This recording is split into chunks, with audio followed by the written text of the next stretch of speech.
Je vous souhaite donc la bienvenue dans cet écosystème X numéro 6 sur la thématique de l'IA et la philanthropie. Je me présente en 2 secondes, vous me connaissez la plupart d'entre vous, puisque j'ai le plaisir de modérer les écosystèmes X, puisque je m'appelle Sandrine Maizano, je suis experte au CFF depuis beaucoup d'années maintenant, et je suis par ailleurs déléguée au partenariat à la Fondation La Main à la Pâte, et j'ai la joie de connaître beaucoup d'entre vous. Donc, cette séquence va être enregistrée, ce qui vous permettra d'avoir le confort de pouvoir la revoir en replay, ou peut-être même d'y assister pour ceux qui n'auront pas pu se connecter. Nous avons eu beaucoup d'inscrits, c'est ce qu'on a constaté cette année avec l'équipe. Alors, ce 6e numéro de l'écosystème X, on le rappelle, ce sont les webinaires que nous organisons avec le CFF sur ce grand programme de la Coalition française des fondations pour le climat, puisqu'on sait que nous avons des missions philanthropiques qui sont aujourd'hui importantes et qu'elles sont impactées par ces sujets de climat, de biodiversité, qu'on soit sur l'éducation, sur la justice sociale ou sur la santé. Et aujourd'hui, nous avons 7 piliers dans notre manifeste que vous connaissez tous. On remettra le lien du manifeste dans le chat. Et dans ce contexte-là, on ne peut pas, et c'est impossible, ignorer l'IA. Et on doit repartir peut-être d'éléments qui nous alertent. On a par exemple le Center for Effective Philanthropy qui a produit récemment un rapport avec un constat qui dit qu'on fait mal les choses avec l'IA. We are doing AI all wrong. Ça veut dire que notre secteur risque un véritable décrochage technologique si on n'y fait pas attention, avec un vrai risque d'iniquité majeure. Or, c'est un aspect auquel nous sommes vigilants. Donc, comme le rappelle l'Alliance numérique, on en parlera un peu plus tard, le moteur IA, c'est un moteur sophistiqué. C'est un outil de la décennie, il est marquant et c'est un sujet montant. Et donc, on doit nous-mêmes, en tant que fondation, veiller à ce moteur, peut-être le fournir à notre écosystème, à nos parties prenantes, à nos bénéficiaires, mais aussi s'assurer qu'il est bien réglé et qu'il va proposer vraiment tous les éléments attendus, tels que nous devons le faire, nous, avec peut-être aussi le volet des financements additionnels. Alors, un peu d'interaction, si vous le voulez bien, je vous propose tout de suite peut-être de se faire un petit autodiagnostic en direct avant d'accueillir nos 5 intervenants du jour. Alors, quelques questions qu'on va se poser et auxquelles on va essayer de répondre ensemble. Première question, est-ce que votre fondation prévoit-elle d'accroître son utilisation de l'IA dans les jours et les mois qui viennent? Deuxième question, pensez-vous avoir une bonne compréhension des besoins des associations en matière d'IA et de leurs capacités techniques? Troisième question, pour bien brancher les neurones, est-ce que vous-même vous proposez un soutien financier, voire non monétaire, spécifiquement dédié à l'implémentation de l'IA dans les associations que vous soutenez?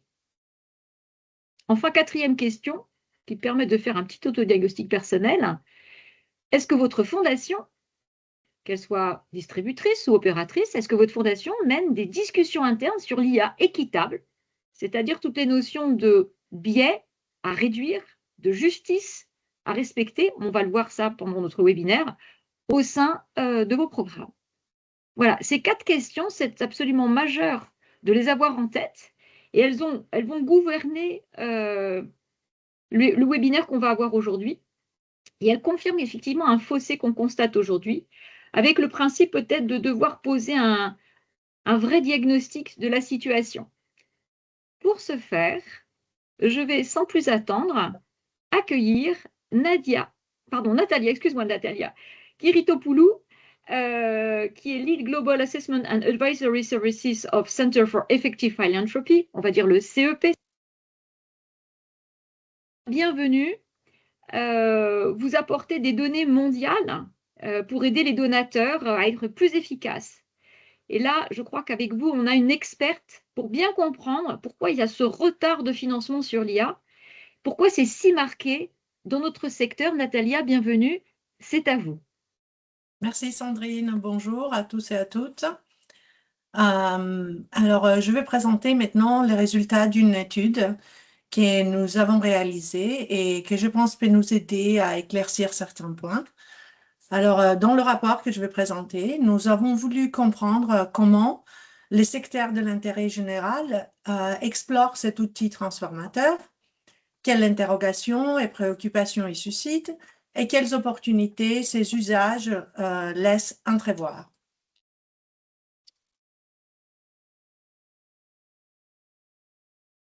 Alors, avant d'entrer dans les détails, je voulais dire un grand merci à nos bailleurs de fonds qui sont affichés ici sur l'écran. Et quelques mots à propos du Center for Effective Philanthropy, qui c'est l'organisation pour laquelle je travaille. Nous sommes une organisation basée aux États-Unis. Moi, je représente le travail en Europe et je suis basée à Madrid. Et donc, nous sommes une organisation à but non lucratif avec la mission de soutenir des fondations et d'autres donateurs au développement de pratiques efficaces.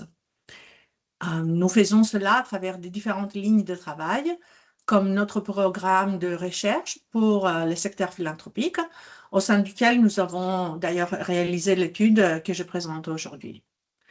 Peut-être nous sommes le plus connus pour nos outils d'évaluation, comme notre rapport sur les perceptions des organisations bénéficiaires, qui est utilisé par plus de 400 fondations aux États-Unis et en Europe, ainsi que pour notre travail de communication via notre blog, podcast, conférences biennales.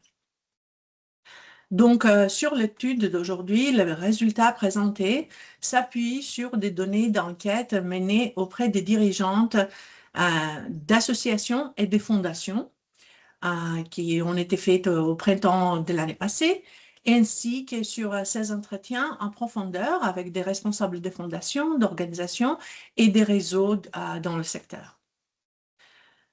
Alors, que avons-nous appris? Tout d'abord, et cela c'est sans doute sans surprise pour beaucoup d'entre vous, la plupart des associations et de fondations utilisent déjà l'IA dans leur travail. Ce qui a été particulièrement éclairant, c'est de constater que les principales préoccupations sont largement partagées entre les deux groupes. D'un côté, les fondations et de l'autre côté, les associations.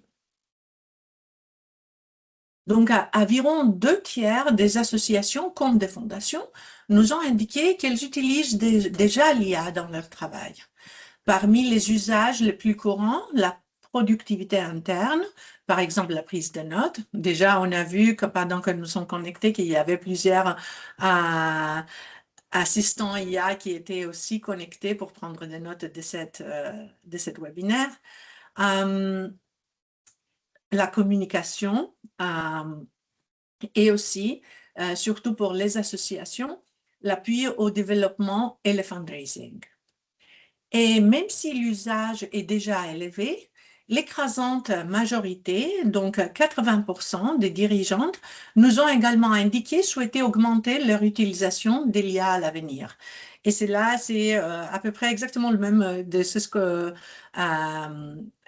c'est le même ce qu'on a vu, ça fait une minute dans le sondage, où 81% entre nous a dit que on aimerait accroître l'utilisation de l'IA de nos organisations. Donc, malgré un usage important et un fort intérêt, de nombreuses dirigeantes ont aussi partagé leurs préoccupations vis-à-vis de l'IA. Là encore, les 5 premières préoccupations sont identiques chez les respondantes des fondations et des associations.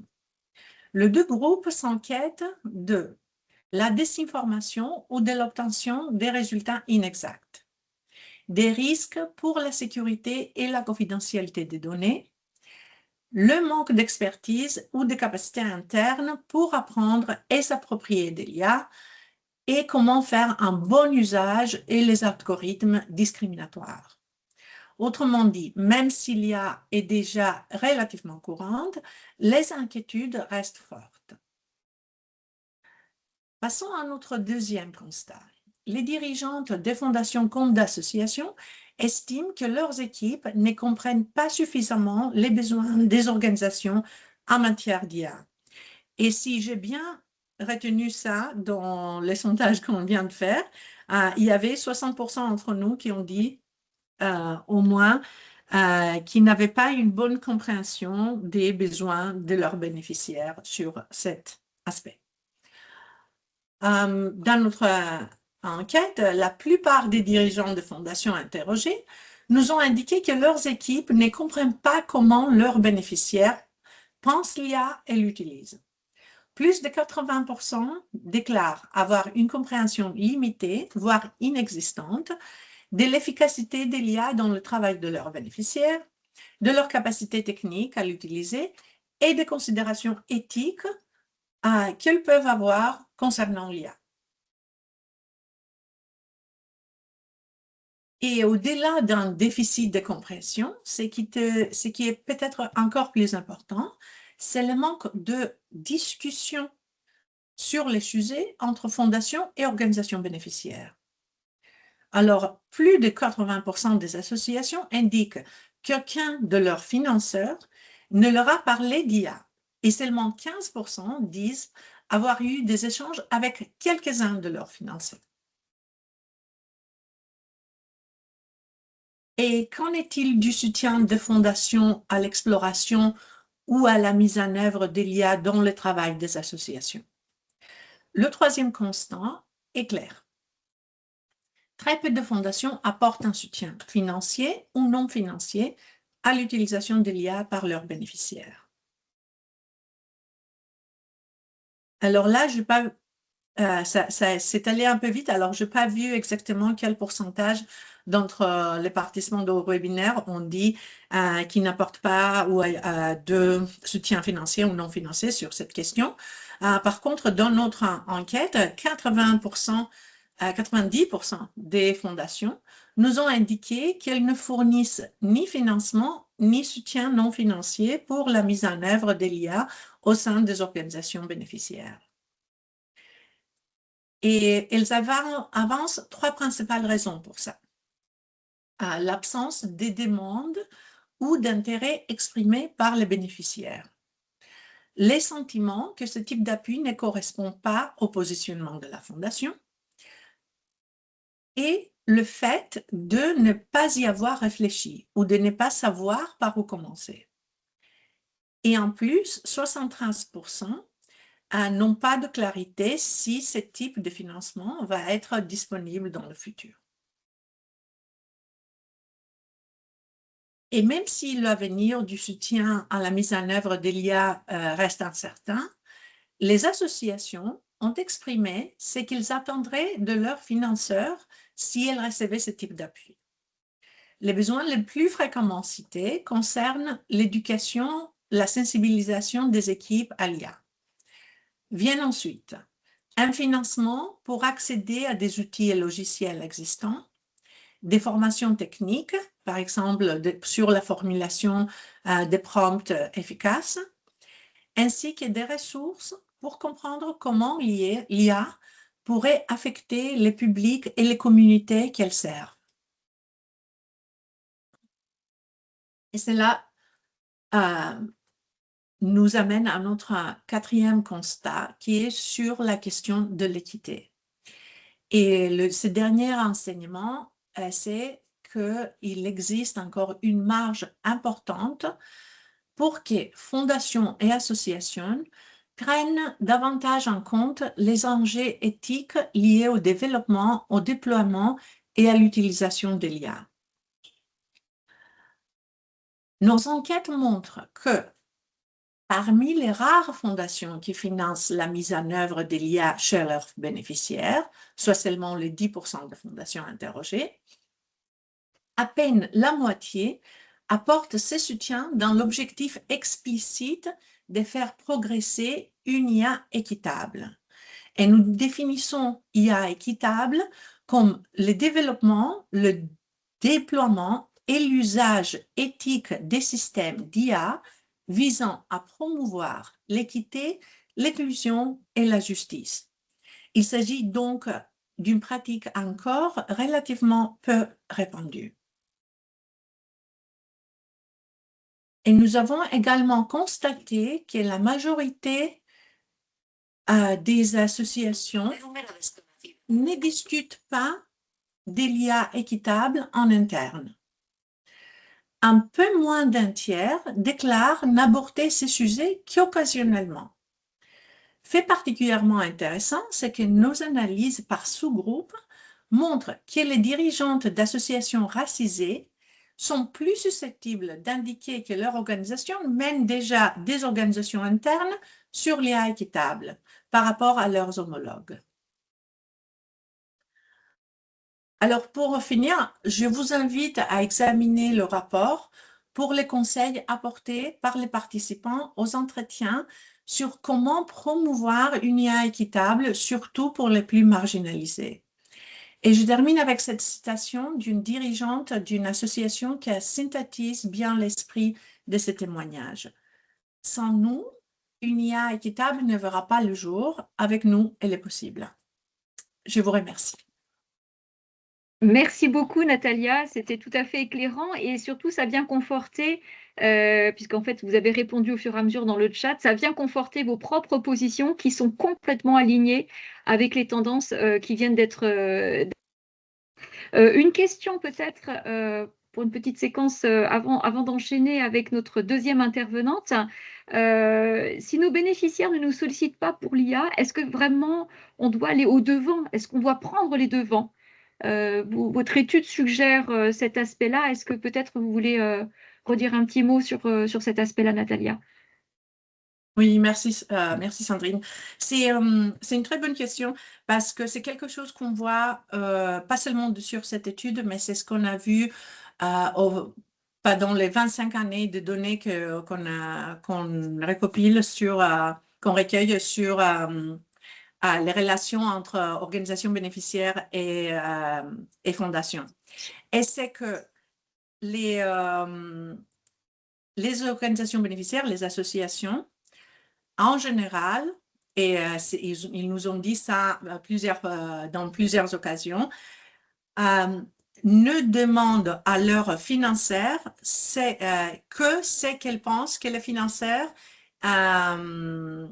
est disponible ou se trouve disponible à donner. C'est très rare qu'il y a très peu d'occasions pour la dynamique de pouvoir qui existe entre les deux types d'organisations, que les associations demandent clairement et ouvertement ce que sont leurs besoins réels, mais plutôt adaptent ça à ce qu'elles croient que c'est ce que le financeur pense. Alors, la question, donc, c'est prendre le devant, pas exactement prendre le devant, mais par contre, ouvrir un espace pour en parler ouvertement et avec les associations. Et alors, ne pas prendre le devant en apportant des solutions, prendre le devant en apportant l'espace et apportant un soutien financier ou non financier pour que cela se passe, mais sans restriction, laissant l'espace pour les associations de définir leurs propres priorités. Ok.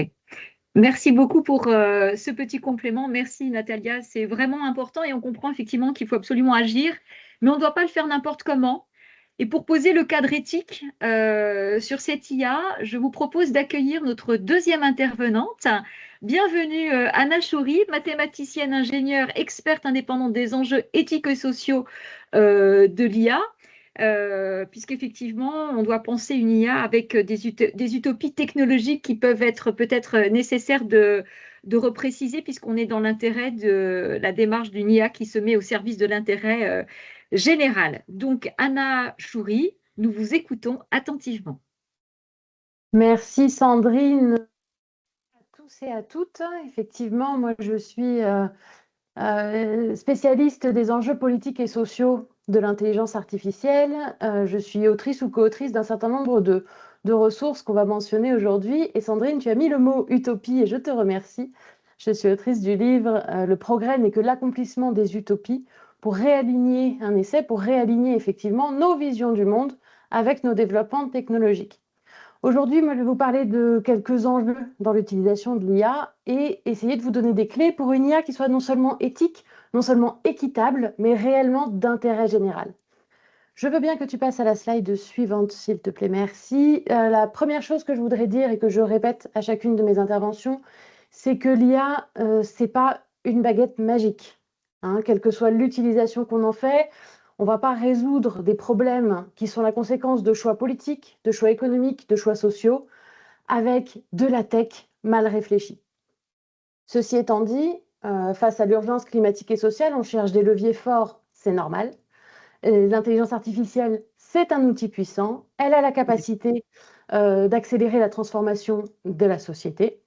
Donc, pour aider vraiment à financer et à utiliser une IA qui soit vraiment d'intérêt général, on va mentionner quelques points et on va commencer à la slide suivante, s'il te plaît, par une précision de vocabulaire.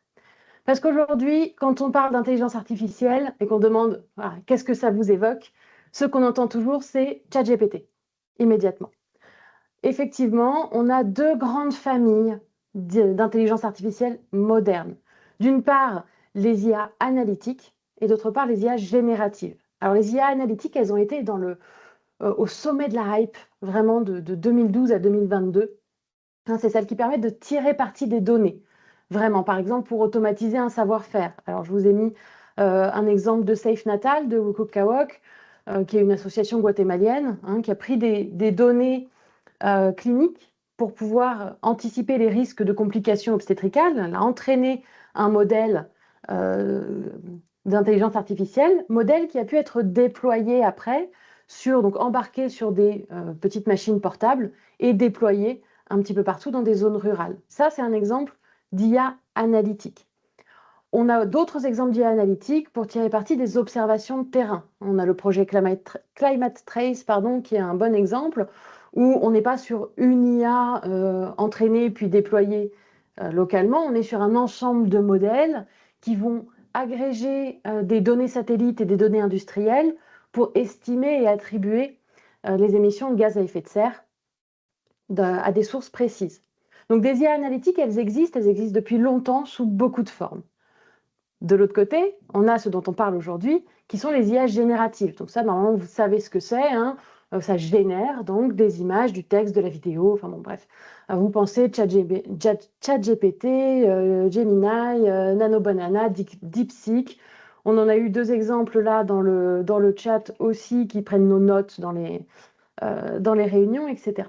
Aujourd'hui, la mode, c'est l'utilisation à toutes les sauces de ce qu'on appelle les LLM sur étagère. Donc, c'est les grands modèles de langage type ChatGPT.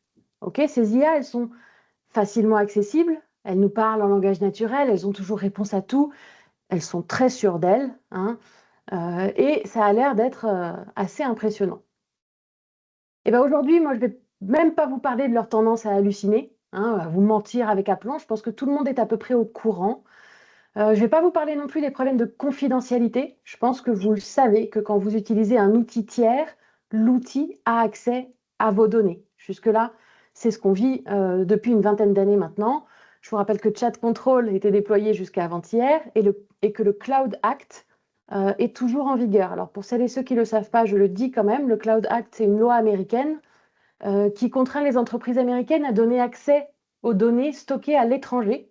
Donc, même si les données, elles appartiennent à des personnes européennes et même si les data centers sont situés dans l'Union européenne. Donc, on a des problèmes de confidentialité, on a des problèmes d'hallucination. Je pense que c'est assez bien couvert. Ce dont je voudrais vous parler aujourd'hui, c'est deux points importants qui sont ressortis. Alors, un qui est ressorti de l'étude et l'autre qui a été étonnamment absent, c'est les biais algorithmiques et l'impact environnemental. Donc, on va peut-être passer à la slide suivante. Je vais vous parler des biais algorithmiques. Pour être très précise, un biais algorithmique, c'est quand un algorithme pénalise ou fonctionne moins bien sur une population dite vulnérable. Ça veut dire quoi? Ça veut dire une IA qui est sexiste, qui est raciste, qui est grossophobe, qui est homophobe, etc., qui véhicule de la discrimination dans le sens qu'on connaît. Dans les IA analytiques, on a eu des exemples des IA de recrutement qui disqualifiaient automatiquement les candidatures féminines pour les postes techniques ou à forte valorisation. Mais on a des exemples dans la santé, dans l'accès au crédit et aussi dans l'IA générative. C'est l'exemple que je vous ai mis parce qu'il est très parlant. C'est une campagne de Hitch, qui est l'entreprise française de VTC, qui au début de l'IA générative s'est aperçu que si on rajoutait la mention en banlieue dans les prompts, le résultat variait de façon saisissante. Là, ce que vous voyez, c'est à gauche on a demandé à Midjourney de représenter 3 jeunes en France. Donc on a, vous voyez, 3 jeunes femmes blanches, des codes sociaux plutôt bien marqués, devant la Tour Eiffel, un jour de ciel bleu, voilà. À droite, c'est le même prompt de représenter 3 jeunes en banlieue, en France. On a rajouté en banlieue. Et là, on est vraiment sur un triple bingo, hein.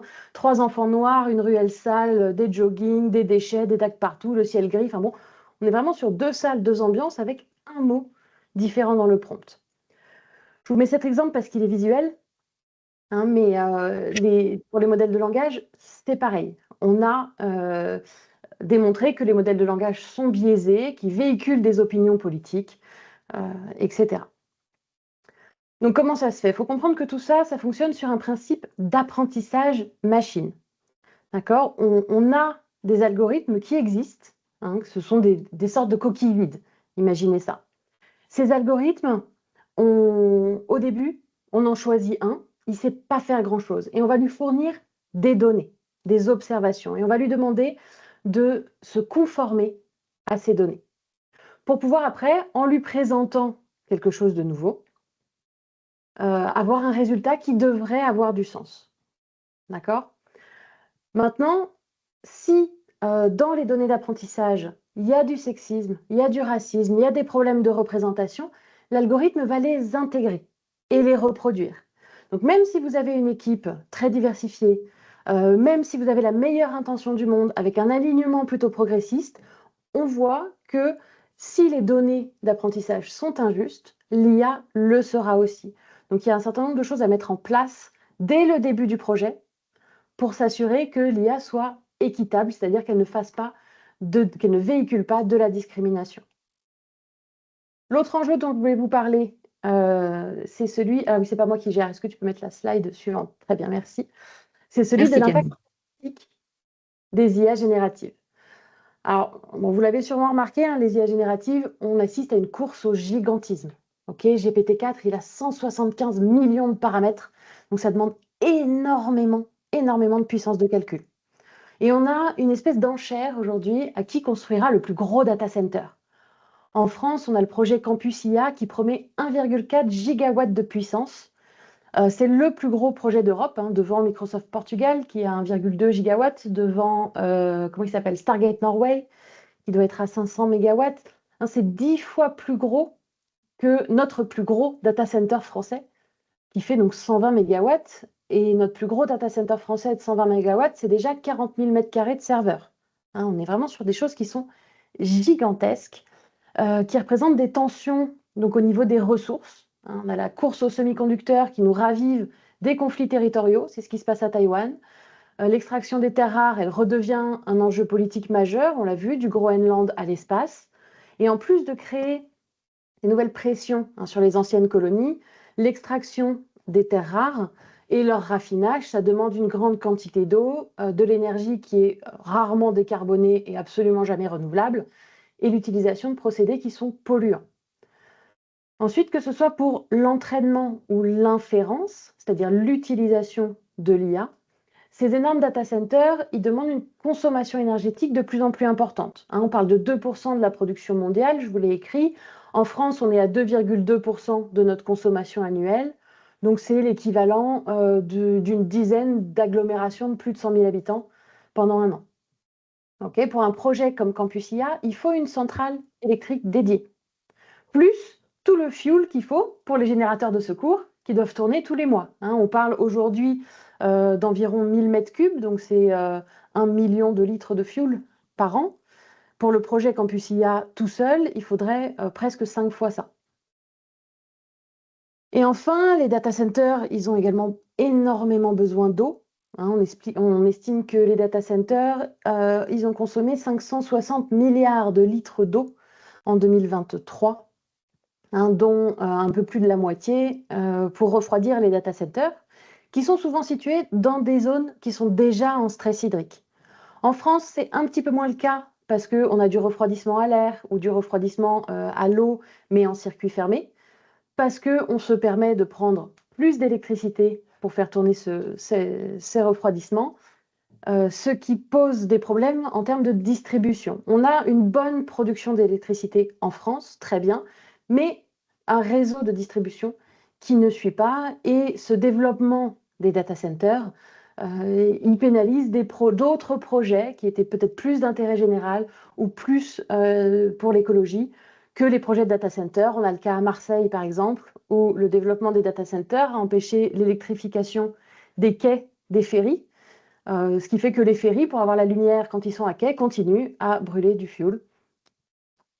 Et c'est fait un des exemples en France et parmi beaucoup dans le monde où ces besoins de consommation en data center, même quand on arrive à décarboner l'énergie, ce qui ne veut pas dire que l'énergie est renouvelable, nous donne des conséquences environnementales qui restent très importantes et qui sont donc vraiment à l'opposé presque de ce qu'on chercherait à utiliser en utilisant une IA propre qu'on espérerait d'intérêt général. Ce que je vous dis, c'est assez déprimant, mais ce n'est pas pour renoncer à utiliser l'IA complètement. Hein. Ce que je veux que vous compreniez, c'est qu'il ne faut pas attendre du marché, et encore moins du marché américain, hein, qui développe des solutions d'IA d'intérêt général. Effectivement, il y a la source, hein, la tendance aujourd'hui du marché, à la fois économique et géopolitique, elle est vraiment à l'inverse total de ce qu'on appelle IA d'intérêt général. En Europe, on a défini des piliers pour une IA de confiance. Hein. Donc, ce que je vous ai présenté là, c'est le pilier diversité, non-discrimination et équité, hein, donc contre les biais algorithmiques, et une partie du pilier sur le bien-être social et environnemental. Alors, on ne va pas tous les lire, vous inquiétez pas, il y a des piliers qui sont quand même beaucoup de bon sens, hein, ou déjà couverts par le RGPD. Donc, on sait ce que c'est qu'une IA de confiance, mais ça ne suffit pas. Pour aller à une IA d'intérêt général, il faut aller plus loin. Ça, c'est la Charte de Paris qui va nous en donner une définition claire. Donc, c'est la slide suivante et qui peut être mise en pratique. Voilà, superbe. Donc, on met vraiment face à face aujourd'hui ce qui est de l'IA commerciale et de l'IA d'intérêt général, parce qu'en fait, elle se définit presque en opposition à ce qu'est l'IA commerciale aujourd'hui. Une IA d'intérêt général, c'est une IA qui est open source, qui est participative, qui est robuste, durable, mais surtout, et j'attire votre attention là-dessus, elle est contextuelle. D'accord? La tendance du marché, c'est de faire des IA généralistes, vous savez, qui savent tout faire, qui peuvent faire tout et n'importe quoi, répondre à n'importe quelle question, et on paye le prix, hein, des biais algorithmiques, des hallucinations, et le prix environnemental d'avoir ces énormes modèles qui demandent beaucoup de puissance de calcul. Donc, une IA d'intérêt général, pour répondre à ces problématiques-là, elle doit être contextuelle, se créer pour un sujet dans un encadrement clair, d'accord, des données d'apprentissage et de ce qu'on appelle de l'inférence, de la façon dont on l'utilise. Et bien sûr, il faut qu'elle sorte d'une logique de croissance, hein, et elle doit être vectrice de progrès, qui, je le rappelle, ne peut être que sociale ou environnementale. Je vais vous laisser avec quelques ressources et je crois comprendre qu'on en reparle après dans cet écosystème X. Donc, il y a le MOOC Objectif IA qu'on a écrit il y a quelques années avec Open Classrooms, l'Institut Montaigne et la Fondation Abeona, hein, pour acculturer aux enjeux des intelligences artificielles et des IA génératives. Mais surtout, principalement, spécifiquement sur l'IA générative, on a le livre blanc, Les grands défis de l'IA générative de Data for Good, qu'on a écrit il y a 2 ans maintenant, qui a été adapté en jeu sérieux, donc en atelier, la bataille de l'IA par les associations Latitude et Data for Good. Donc c'est vraiment quelque chose à faire que je laisserai, je ne vais pas spoiler, je laisserai Margot en parler un petit peu après. Je vous invite à aller voir le site Escrime, Esprit critique et mathématique des Maths en scène. Ça, c'est un projet du ministère de l'Enseignement supérieur et de la Recherche pour parler, alors une partie pour parler d'intelligence artificielle et d'esprit critique.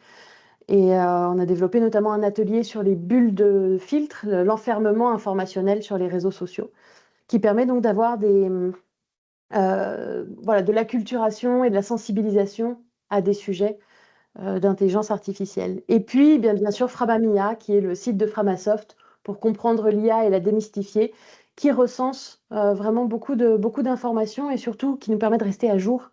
Hein, ils font un gros travail sur l'intelligence artificielle et ses enjeux. J'ai essayé de tout condenser en une dizaine de minutes, comme prévu. C'est long, c'est lourd, il y a beaucoup de choses, mais heureusement, il me semble qu'on a un petit moment d'échange. Donc, si vous avez des questions, je serais ravie d'en discuter. Je n'ai pas du tout regardé le chat Absolument. pour pas me... Hop. Merci Anna, absolument. On va créer un petit moment d'interaction, puisqu'on retient notamment ce concept d'IA de confiance avec la Charte de Paris, je pense qu'il est une des idées forces qu'on doit retenir de ce Oui. webinaire ce matin, puisqu'on parle effectivement, on focalise sur l'intérêt général. Alors, je rappelle qu'il y a un replay du webinaire, donc tout ce qui a été dit par Anna, par Nathalie préalablement, et puis par nos autres intervenants qui vont arriver, vous pouvez regarder ça aussi tranquillement. Effectivement, beaucoup de ressources citées. Vous aurez le support et les ressources comme c'est indiqué dans le chat, qui est un espace aussi où, je vous rappelle, vous êtes invités à poser vos questions. Il y avait d'ailleurs une remarque sur le volet environnemental, bien sûr, qu'on a abordé, qu'on n'est pas mis dans les 4 questions premières, parce que pour nous, ça nous paraît tellement important et tellement évident à la CFFC, à la Coalition française des fondations pour le climat, que l'environnement, la durabilité, bien entendu, est incluse. C'est un des piliers d'ailleurs dans le manifeste, dont on vous a remis le lien dans le chat et que je citais tout à l'heure en introduction. Peut-être se poser la question de sobriété numérique dans le manifeste, ok, et l'idée c'est de se dire comment des fondations elles pourraient elles-mêmes auditer les algorithmes qu'elles financent pour éviter les biais. Est-ce qu'il y a peut-être une solution, une astuce, quelque chose à partager si Sur on est les biais convaincu qu'il faut le faire? Oui, sur les biais algorithmiques spécifiquement, oui. On a des solutions techniques pour évaluer les risques de discrimination au niveau des données d'apprentissage. On a maintenant c'est même une librairie Python qui qui est open source, qui a été faite par Anity à Toulouse, donc l'Institut interdisciplinaire d'intelligence artificielle, qui s'appelle X-Ethics IA. Si je ne me trompe pas, je vous le mettrai dans le chat. Oui, Voilà, merci.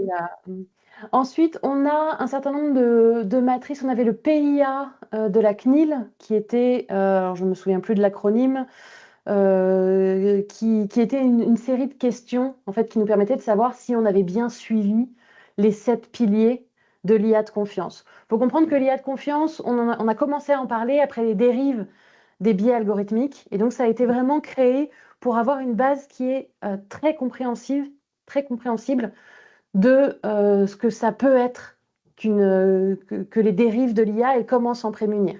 Donc ça, c'est l'AI Act qui verrouille un petit peu ça. Il y a des sociétés aussi qui viennent vous accompagner sur les sujets. Il y a des associations qui viennent vous accompagner sur les sujets. Aucune raison de faire ça tout seul.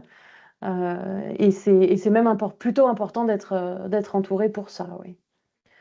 Je vois, oui, projectevidence.org, effectivement, sur les matrices de responsabilité. C'est tout pareil. Oui. On est sur les 7 piliers qu'on va décliner à chaque fois. C'est vraiment sur l'IA de confiance. Dans le chat, on évoque aussi Claude. Peut-être qu'on peut en dire un mot. Et puis peut-être aussi me vient à l'esprit Mistral, le chat. Peut-être que c'est des éléments dont on peut parler. On a cité tout à l'heure ChatGPT. Peut-être ça mérite qu'on prenne 2 minutes pour évoquer ces deux outils. Alors, Claude et le chat de Mistral sont des LLM, des modèles de langage, d'accord? Dans le cas de Mistral, donc ça a été créé par Arthur Mensch, qui est un polytechnicien, c'est une société française.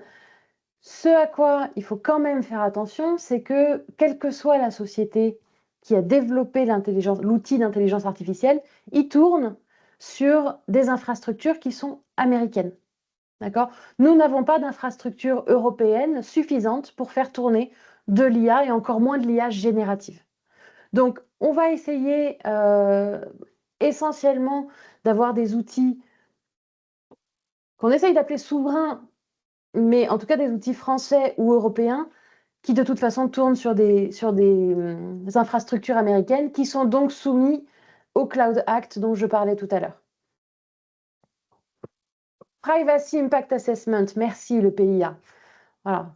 La CNIL, il y a quelques années, voulait développer énormément d'accompagnement autour du PIA pour vous permettre justement d'assesser, d'évaluer les outils d'intelligence artificielle.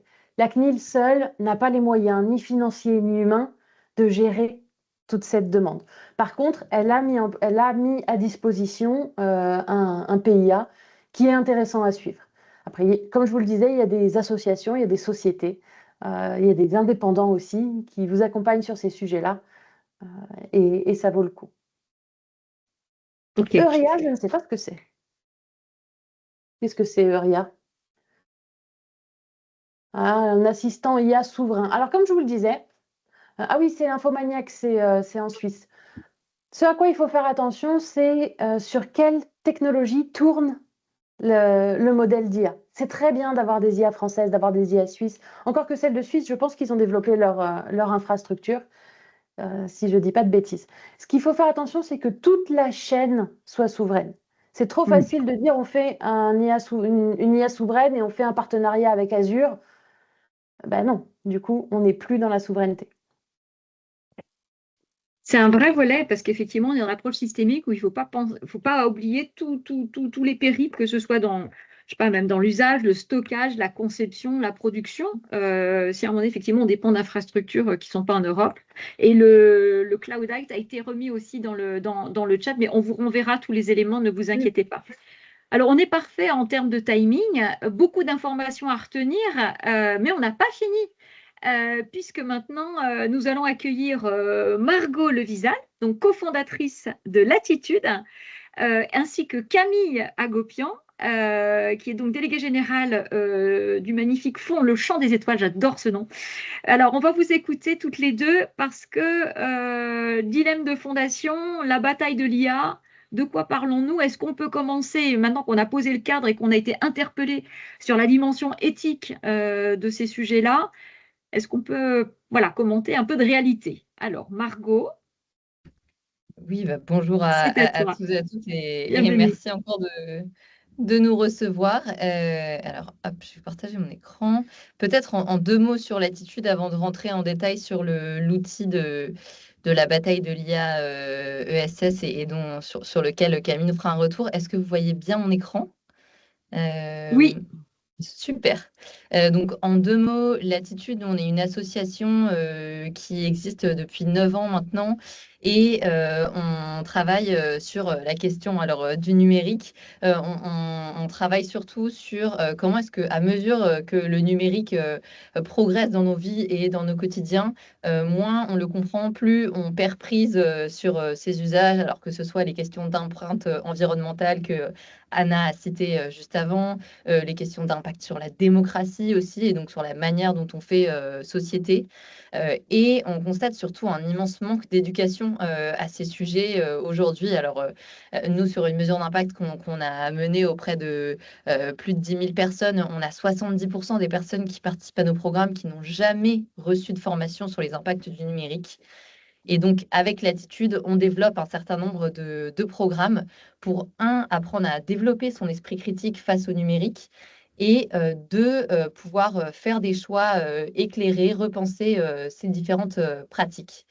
Et donc, dans ce cadre-là, on a développé un outil qui est donc la bataille de l'IA, qui a été en effet citée déjà par Anna. Alors, la bataille de l'IA, c'est un premier atelier qu'on a créé il y a maintenant 2 ans et demi et qui s'appuie sur le rapport qui a été publié par l'association Data for Good, qui a pour objectif de venir créer un espace et un cadre de dialogue et de débat autour de la place qu'on souhaite laisser à l'intelligence artificielle générative dans nos quotidiens et la manière dont on peut penser aussi son modèle de gouvernance, ses usages et ses pratiques au quotidien. Il y a quelques mois, on a fait une adaptation de cet outil aux acteurs de l'économie sociale et solidaire. Et donc, c'est la bataille de l'IA ESS qui fait partie d'un programme qui s'appelle IA for Good. Vous pourrez aller regarder sur le site si ça vous intéresse, qui est un programme d'acculturation et d'accompagnement du monde associatif aux enjeux liés à l'IA générative. La bataille de l'IA ESS, je vais vous présenter très rapidement l'atelier, juste pour que vous l'ayez en tête et que vous compreniez un peu le format, et puis on prendra le retour de Camille dessus. Ce que je voulais partager avant, c'est qu'il y a énormément de chiffres, de constats qui ont été cités par Anna. la bataille de l'IAESS, c'est un outil parmi tant d'autres pour créer un cadre de dialogue au sein de votre structure. Donc là, ce qu'on vous propose, c'est plutôt un outil concret finalement pour venir aborder les thématiques que Anna a pu commencer à citer juste avant. Très rapidement, la bataille de l'IA pour les acteurs de l'ESS, c'est un atelier qui se déroule en 4 temps. Le premier temps, c'est un temps pour venir comprendre finalement quels sont les cas d'usage aujourd'hui de l'IA générative et les non-cas d'usage aussi, puisqu'on en recense au sein du secteur associatif. Natalia le partageait d'ailleurs au début dans la présentation. Il y a une mécompréhension finalement sur à quoi pourrait servir l'IA générative, quels sont les cas d'usage aujourd'hui, ceux qui sont réellement pertinents et qui ont été mis en œuvre.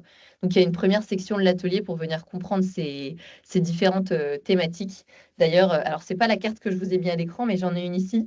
On a fait une carte sur la Fondation de France et la manière dont la Fondation de France utilise justement l'IA générative en interne. Donc, ça vous permet aussi de venir vous acculturer sur ces sujets et on n'a pas pris que des exemples du monde associatif, mais aussi du monde des fondations. La deuxième partie de l'atelier, c'est un temps de débat et d'échange entre les participants et participantes. Vous avez à l'écran un exemple de carte. Vous allez à chaque fois avoir une question assez ouverte et vous allez venir en débattre avec les personnes avec qui vous participez à l'atelier. Ensuite, on vous propose de retourner la carte pour avoir davantage de détails, d'études pour venir étayer la discussion. Les thématiques qui sont traitées, c'est, je vous le donne en mille, c'est les thématiques que Anna vous a présentées juste avant. Donc, il y en a 5. La première, c'est la question de la fiabilité de l'information. D'ailleurs, Anna parlait des questions d'hallucination. Alors, moi, pour l'anecdote, j'ai une fondation qui m'a partagé qu'elle utilisait du coup un outil de retranscription, donc d'IA générative, pour ses PV de conseil d'administration. Et en fait, ils se sont rendus compte que l'outil qui était utilisé inventait finalement des informations. Donc, ils nous envoyaient ensuite, voici le PV, voici ce qui s'est dit pendant le conseil d'administration. Et il y avait des propositions complètement loufoques à pourquoi est-ce qu'un projet avait été rejeté ou un projet avait été admis. Et ça, c'était simplement une retranscription d'une réunion qui avait pu avoir lieu. Donc, une des thématiques sur la fiabilité. Deuxième thématique qui est traitée, c'est la question de l'impact environnemental et donc impact énergétique, impact en eau, comme cité plus haut. Troisième thématique autour de la question des biais algorithmiques dont on a aussi parlé sur ce webinaire. Quatrième thématique qu'on traite, c'est l'impact qu'ont ces outils sur la manière dont on fait société, le rapport à la démocratie, la manière dont on l'enseigne à l'école. Et la dernière thématique, c'est une thématique autour de la propriété intellectuelle et du droit d'auteur, qui est celle que vous voyez à l'écran. Donc, une deuxième partie d'atelier qui vous permet vraiment de venir creuser dans les enjeux socio-environnementaux auxquels on fait face alors, à travers le numérique et là plus spécifiquement l'IA générative. Et ensuite, l'atelier s'achève par 2 dernières sections. Une première section autour des valeurs de l'économie sociale et solidaire. Pour nous, c'était assez important de repartager qu'on est dans un cadre assez spécifique, en tout cas dans le monde de l'ESS, on a des valeurs très fortes et des principes assez forts qui régissent nos fonctionnements au quotidien. Pourquoi est-ce qu'on ne les appliquerait pas au numérique? Alors, je prends un exemple assez simple. Il y a une valeur qui est celle de la liberté d'adhésion et de retrait, qui est assez clé dans le monde associatif. Finalement, si on applique cette valeur-là à nos pratiques numériques, qu'est-ce que ça veut dire? Ça veut dire qu'on doit permettre à nos utilisateurs d'exercer un droit de retrait quant à l'usage, par exemple, de l'IA générative. Alors, je vous donne un exemple plus précis.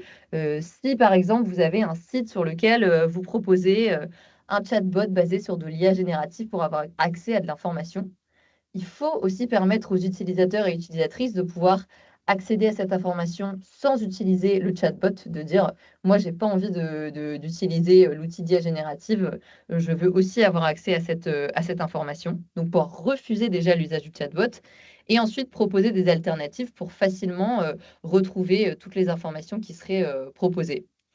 Donc voilà la troisième section qui permet aussi de replacer en tout cas le cadre des principes de l'ESS. Et la dernière partie de l'atelier, et alors ça ne vient pas directement répondre à l'une des questions qui était posée dans le chat, mais vous demandiez s'il y avait des matrices, en tout cas, pour permettre de valider ou non certains usages. Alors, on ne vous propose pas du tout la matrice parfaite, très loin très loin de nous cette idée, et c'est assez complexe à faire de toute façon, on en parlait juste avant. Par contre, on vous donne un premier cadre de réflexion. Donc, on vous propose un cas d'usage au sein de vos structures. Et ensuite, à travers des cartes bonnes pratiques, on va venir vous faire réfléchir à, tiens, est-ce que tel usage, au regard des risques qu'on a évalués en amont, est-ce qu'il est pertinent? Et surtout, quelles sont les bonnes pratiques que je peux mettre en place pour limiter au maximum les risques? Donc, vous avez tout un tas de cartes bonnes pratiques que vous retrouvez et que vous pouvez parcourir tout au long de l'atelier. Donc voilà, je vous ai fait un panorama assez large de l'atelier, mais ça vous permet de comprendre ce dont il en retourne. Et je vais passer la main à Camille pour qu'elle puisse nous partager. Peut-être de son côté, Camille, tu as pu tester l'atelier alors en tant que fondation et nous partager pourquoi est-ce que vous avez décidé de tester cet atelier de ce côté et en quoi est-ce que ça te semble important pour les fondations de se positionner sur cette thématique. Merci Margot. En préambule, je commencerai par une toute petite précision. Nous ne sommes absolument pas spécialistes de l'IA, très très loin de là, donc pas besoin d'y connaître quelque chose pour venir en soutien ou en tout cas d'essayer de comprendre ce qui se passe et comment est-ce que et aujourd'hui on peut travailler main dans la main avec les associations sur toutes ces questions de digitalisation et de maîtrise de l'IA. Il y a une certitude aujourd'hui que nous avons, nous, au Champ des Étoiles, c'est que il y a une nécessité d'aller travailler sur ces questions de digitalisation et d'IA, que c'est un train qu'il ne faut pas louper, que les associations aujourd'hui ont besoin de nous pour y aller, tout simplement parce que ça nécessite des moyens financiers, des moyens techniques et des moyens humains qu'elles ne peuvent pas avoir en interne et que ça fait partie de notre responsabilité, nous, en tant que financeurs, de pouvoir les accompagner dessus. Alors, je ne suis pas en train de vous dire qu'il faut qu'on passe maintenant tous à 100% de financement d'IA et de digitalisation, mais ça me semble important qu'aujourd'hui, en tant que financeur, on ait une part plus ou moins importante en fonction des sensibilités des fonds et des gouvernances, mais qu'il faut que chacun d'entre nous, on soit aujourd'hui conscient de ce que ça veut dire aujourd'hui. Un peu comme, on va dire, sur les 10 dernières années, il y a eu un vrai travail de fait sur les frais de structure, où finalement aujourd'hui, en tant que fonds et fondation, ça ne semble paraît plus aussi, ça nous semble, excusez-moi, ça nous semble évident aujourd'hui d'aller rajouter une ligne salaire sur le financement de nos projets. Et ben aujourd'hui, nous sommes persuadés qu'il devrait y avoir une ligne digitalisation ou IA. Parce que les associations ont aujourd'hui besoin de ces outils. Il se trouve que c'est dans ce sens-là que nous sommes allés financer le programme IA for Good. Alors, je ne vais pas dévoiler le programme puisque Guilhem va en parler après. Mais par contre, la bataille de l'IA pour l'ESS est l'une des briques de ce programme. Et Margot est venue me demander de venir essayer la bataille. Et ce que j'ai trouvé particulièrement intéressant, c'est déjà que c'est un outil qu'on peut nous-mêmes utiliser dans nos structures. C'est pas du tout un outil qui est spécialisé association, c'est vraiment un outil qui travaille pour qui est à disposition de tout l'écosystème et qui ne nécessite pas, comme je l'ai dit tout à l'heure nous concernant, une connaissance de l'IA, mais qui au contraire peut mêler des gens. Moi, j'ai été assez impressionnée par la capacité de l'IA à faire travailler des gens qui s'y connaissent et des gens qui s'y connaissent pas. Il n'y a pas il y a pas de hiérarchie dans la connaissance. On est tous placés au même niveau. Et en fait, c'est vraiment comment est-ce que ensemble on envisage l'utilisation de notre IA. Donc, il y a aussi, du coup, c'est vraiment une modalité pour embarquer les plus réticents. Qui ne savent pas comment faire, qui se disent je suis dépassée, c'est pas de mon âge, j'irai jamais. c'est une bonne façon de commencer déjà à se poser des questions sur OK, c'est quelque chose qui existe, c'est quelque chose qui fait partie de notre quotidien. Et même si on ne veut pas l'utiliser, en fait, comment est-ce qu'on l'appréhende? C'est quoi ses biais? Comment est-ce qu'on peut l'envisager et comment est-ce que derrière, on peut créer sa propre charte d'utilisation? Ça, c'est le premier point. Le deuxième point, c'est que c'est un format court, c'est 2 heures. Ça ne nécessite pas une organisation énorme. Et c'est quelque chose qu'on peut faire en interne et qu'après, on peut proposer à nos associations pour qu'elles commencent, elles aussi, à se poser leurs propres questions sur c'est quoi leur utilisation, comment est-ce qu'elles veulent le faire. Et comment est-ce qu'elles peuvent le regarder à aujourd'hui, comment est-ce que je crée une première charte, ou en tout cas des premières règles sur mon utilisation de l'IA. Donc ça va du constat sur l'IA générative, ses biais, et je trouve ça vraiment intéressant parce qu'on va jusqu'au bout, qui est moi en tant qu'organisation, quelles sont les premières règles que je me fixe moi en termes d'utilisation. Et c'est pas un outil qui va vous dire comment est-ce que vous allez utiliser ChatGPT, ça c'est sûr. On est beaucoup plus en hauteur et beaucoup plus en amont. Mais finalement, est-ce que c'est pas par ça qu'on doit commencer? Tout simplement de se poser d'abord la question du c'est quoi l'IA qu'on veut, avant même de savoir l'utiliser. Et aujourd'hui, nous, au Champ des Étoiles, on réfléchit à comment est-ce qu'on va pouvoir proposer cet outil-là à nos assos. Et voilà, donc je vous conseille, je vous recommande fort de venir essayer. Merci Camille. Et du coup, si vous vous posez la question de la manière dont vous pouvez le déployer, je vous repartage mon écran, mais Camille le disait très bien, il y a 2 options. C'est des outils qui sont en licence libre. Donc déjà, premièrement, vous pouvez télécharger le jeu directement sur le site si vous voulez aller regarder le contenu, évidemment les sources et si ça correspond à votre ADN. Et donc, vous pouvez vous former à la prise en main du jeu. On fait des formations gratuites en ligne pour apprendre à appréhender l'atelier et à pouvoir le déployer. Et après, si ce n'est pas possible, vous pouvez aussi faire appel à Latitude et à différents animateurs, animatrices pour qu'ils puissent venir animer un atelier chez vous. Première étape. Et puis, deuxième étape, évidemment, le diffuser auprès de votre réseau de structures associatives. Merci Margot, merci Camille, c'était absolument éclairant. Et effectivement, ces jeux de cartes ont souvent prouvé la démarche pédagogique qui fait que c'est facile de prise en main et on n'a pas forcément besoin d'être expert. On nous demande même à un moment donné, j'avais noté est-ce qu'il faut être, quand on est administrateur, est-ce qu'il faut être un expert de l'IA? Voilà, pour aller sur ces sujets-là, c'est une vraie question. On entend parler aussi que parfois il faut se doter d'un comité scientifique puisque derrière, il y a la notion d'éthique. Qu'est-ce qu'on peut dire pour peut-être rassurer nos participants qui sont connectés ce matin avec nous? Peut-être pour répondre ça en premier volet, et Camille, je te laisserai compléter.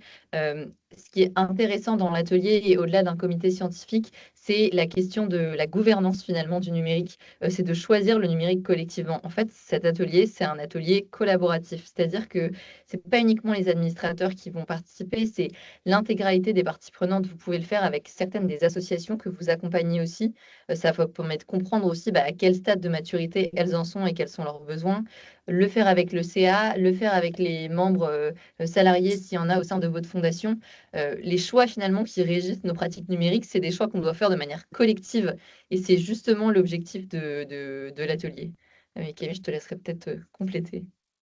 Oui. Aujourd'hui, dans nos gouvernances, l'ensemble de nos membres ne maîtrisent pas l'ensemble des compétences. Enfin, voilà, ça reste une compétence qui, par contre, ça a été dit précédemment, nécessite de faire appel à des experts.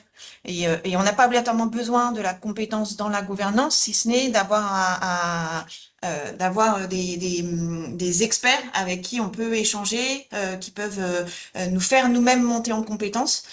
Et par rapport au comité scientifique, moi, il y a question qui vient derrière par rapport à ta question, Sandrine, qui est plutôt, est-ce qu'on a besoin tous d'avoir son propre comité scientifique ou est-ce que, à l'inverse, c'est au niveau de l'ensemble des fonds et fondations qu'il faut se doter d'un comité scientifique qui nous permette de réfléchir tous ensemble à c'est quoi vraiment l'IA d'intérêt général, ou en tout cas comment est-ce qu'on peut se l'approprier plutôt que d'être chacun dans nos silos, les uns à côté des autres, à travailler tous sur les mêmes sujets. Voilà. Je pose la question. C'est peut-être une question pour le CFF. Non, mais c'est une question pour le CFF et qu'on va effectivement noter et dont on parlera certainement au sein de la CFFC avec l'équipe. Merci à toutes les deux. Ça s'enchaîne. C'est absolument passionnant. La démonstration, elle est faite. On ne peut que vous engager à vous intéresser à ces outils, notamment à ce jeu de cartes, la bataille de l'IA. Et là, la question, c'est de se dire qu'il faut des ressources. Et donc, on va accueillir notre dernier intervenant. Bonjour Guillaume, cofondateur de Sherit. On se croise souvent. Et Sherit, on rappelle, c'est un acteur majeur de la Tech for Good. Et aujourd'hui, on voudrait peut-être que tu nous en dises plus sur cette notion de ressources. On va parler aussi peut-être d'alliance numérique, parce que l'idée, c'est de démultiplier l'impact au niveau des acteurs. Bienvenue, je te laisse prendre la main sur la présentation, puisque tu as tes avancer et entrer dans la dernière partie de notre webinaire de ce matin. Nous sommes parfaits dans le timing. Je rappelle que nous sommes enregistrés, que vous êtes invités à poser vos questions et c'est interactif sur le chat, c'est sympathique. Voilà, donc nous continuons sur ce webinaire. Guillaume, c'est à toi. Merci Sandrine et merci à toutes et tous déjà aux 80, presque 80 courageuses et courageux qui restent là avant l'heure du déjeuner. Donc en effet, moi je suis cofondateur de Sherit. Nous, on est accompagnateur des associations sur le volet digital et on existe parce que les associations ont souvent du mal avec le digital, alors que le numérique, le digital, maintenant l'IA, permettent à ces acteurs de soit se renforcer, tout simplement, quand on met l'humain au cœur de son action, parfois utiliser la tech pour juste se simplifier la vie, simplifier ses opérations, gagner du temps, gagner en efficacité, ça permet juste de construire un projet qui est viable dans la durée. Et parfois innover radicalement. Un exemple qu'on cite beaucoup, c'est Wikipédia. Wikipédia qui est le site sur lequel vous allez trouver l'information la plus viable et qui est en fait un projet complètement utopique parce que c'est une association qui est financée uniquement par des particuliers et qui compte sur des modérateurs bénévoles pour juste accéder à l'information la plus fiable qui soit sur cette planète.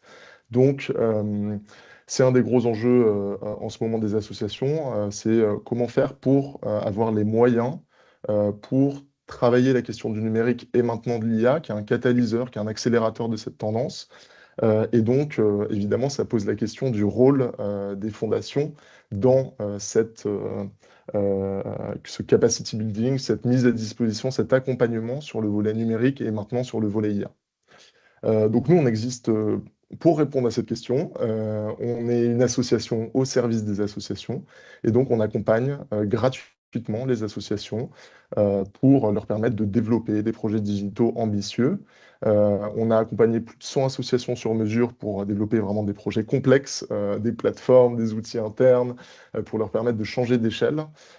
Et on accompagne aussi sur mesure des associations plutôt dans la sensibilisation, la formation. Et c'est les solutions que je vais vous présenter juste après, qui en quelque sorte sont une réponse aux enjeux qui ont été évoqués du Center for Effective Philanthropy, avec cette vraie difficulté qu'on sent au sein des associations, mais qu'on sent aussi au sein des fondations, qui consiste à une difficulté à appréhender le numérique. Il y a souvent un sujet à la fois de culture, un besoin de développer une culture numérique au sein des fondations, des associations, pour pouvoir comprendre dans un premier temps comment est-ce que ça peut changer la donne et développer son impact environnemental et social. Et il y a un sujet évidemment très important de financement, parce que le numérique, ça coûte cher. Il faut pouvoir recruter des bonnes équipes, il faut pouvoir intégrer des profils qui parfois viennent du secteur privé dans des associations pour les faire rester dans le temps. Et donc, voilà, on a vraiment ces deux sujets sur lesquels vous pouvez agir et nous, on peut agir aussi en tant qu'association. C'est cet aspect culturel et cet aspect de financement. Donc, parmi les deux solutions qu'on propose en ce moment, et il y en a beaucoup qui sont co-construites avec des fondations, avec les acteurs qui sont ici présents, notamment Latitude, avec lesquels on travaille main dans la main pour co-construire ces projets, on a euh, le programme IA for Good. IA for Good, c'est un site sur lequel vous allez retrouver beaucoup de formats d'accompagnement que je vais détailler ensuite. Ce programme, il permet de sensibiliser, d'acculturer tout l'écosystème de l'ESS au sujet d'IA, en prenant un point de vue très particulier qui est le premier, c'est l'éthique d'abord. C'est très très important pour nous. On sensibilise d'abord aux impacts de l'IA générative, d'où la bataille d'IA de l'ESS, d'où toujours cette première approche dans nos webinaires, dans les articles, etc., de questionner ce rôle politique, social, total que l'IA représente aujourd'hui, avec tous les enjeux qu'on a évoqués et d'autres. Et ensuite, de faire. Et donc, on a envie de partager ce qui marche vraiment sur le terrain et de ne pas forcément être trop théorique une fois qu'on a parlé des enjeux d'impact, mais plutôt d'aller sur du concret, parce que les associations, les fondations, tout le monde manque de temps et a besoin d'avoir des premiers cas d'usage qui sont éprouvés. Et donc, on présente ce type de format à destination des associations, des fondations et des acteurs de l'ESS. Donc ce programme, il est assez complet. Il est permis grâce au soutien de fondations, comme le Chant des Étoiles et d'autres qui nous accompagnent depuis maintenant 2023. Il a beaucoup évolué, il est en train de s'étendre de manière très forte. Et puis on a aussi des acteurs de la tech, et ça c'est important. C'est des cabinets de conseil, des éditeurs de logiciels qui vont nous accompagner, nous permettre de donner accès aussi aux outils tech, au monde associatif et à l'ESS. Sur ce programme-là, vous avez plusieurs formats. La bataille IA de l'ESS que Margot et Camille ont présenté en est un. Et vous avez aussi voilà, plein de formats que vous pouvez voir ici. Il y a une newsletter qui est assez passionnante qui sort tous les mois et demi, évidemment. On l'écrit, donc elle nous plaît. Vous avez des webinaires sur des sujets spécifiques, vous avez des prises de parole IA, donc on organise des événements à destination des fondations, des associations. Vous avez des formations sur mesure pour des petits groupes d'associations qui ont besoin d'être accompagnés. Et on accompagne aussi des organisations, des associations sur mesure. Quand l'IA représente un enjeu très structurant, organisationnel pour des associations, on les accompagne pour développer ce type de projet. Petit exemple, on accompagne par exemple Écoluma en ce moment sur les sujets d'éducation. Donc tout ça, ça répond à un des premiers enjeux qui avait été partagé par Natalia. C'est en effet un gros enjeu de formation, d'accompagnement, qui va juste le fait de se tenir au courant des différents enjeux sur l'IA, et ça va très vite, et donc juste d'être à jour, jusqu'à de l'accompagnement sur mesure, de la formation. Et ce qu'on voit de plus en plus sur l'IA, c'est qu'il faut vraiment mettre les mains dans le cambouis, il faut faire sur des cas d'usage très pratiques, très pragmatiques, pour vraiment avoir les premières réponses. Et ensuite, ça répond au deuxième enjeu qui est un besoin d'espace d'échange. On a vraiment besoin d'espace de discussion entre les associations, les fondations, toutes les structures en interne maintenant sur les sujets d'IA, parce que tout le monde doit se positionner sur ce sujet. On est soumis à ces outils qui nous sont poussés de manière très forte, aussi de manière parfois non contrôlée. Donc on a besoin de se positionner, et notamment sur les sujets d'éthique. Et donc on a ces espaces répondent à ça, le programme IA for Good en particulier.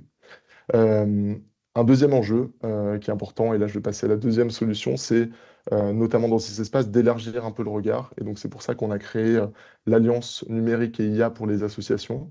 Et là c'est un espace beaucoup plus large qui permet de réfléchir et de proposer des premières pistes pour financer le numérique associatif, accompagner la mise en place de projets numériques et IA dans les associations, et permettre à tous les acteurs de jouer un rôle à leur place, les fondations, les associations, les acteurs de la tech, les pouvoirs publics. On a créé ce collectif il y a quelques mois, et on avance sur une première étude qui permet de comprendre où en sont les fondations, les acteurs de la tech, les associations sur les sujets du numérique et de l'IA, et comment ces différentes structures peuvent agir à leur niveau et comment elles agissent aujourd'hui.